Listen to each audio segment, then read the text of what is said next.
আচ্ছা, এরপরে সেকেন্ডে উচ্চতর বিদ্যালয়ে বিজ্ঞান মঞ্চে যারা ছিলেন একটু মঞ্চে আসতে অনুরোধ করবো।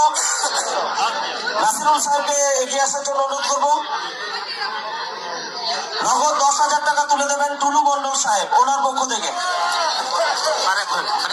ডিজিএফসির পক্ষ থেকে মেমেন্টো এবং হাবিবুল মেম্বারের পক্ষ থেকে 5,000 টাকা বিজ্ঞান প্রদর্শনীর জন্য। প্রথমে মেমেন্টো প্রেজেন্ট করা হবে।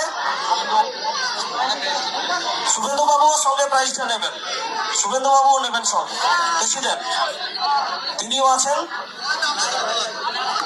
আলমগীরদাকে অনুরোধ করবো। প্রথমে 10,000 টাকা প্রেজেন্ট করা হচ্ছে টুলু মন্ডল সাহেবের পক্ষ থেকে বিজ্ঞান প্রদর্শনীর জন্য 10,000 ফর সেকেন্ডে উচ্চতর বিদ্যালয়। আচ্ছা, এরপরে স্মারক সম্মান ডিজিএফসির পক্ষ থেকে আলমগীরদা প্রেজেন্ট করছেন। রুসাইদাকে একবার মঞ্চে আসতে অনুরোধ করবো, রুসাই আলী সাহেব। আর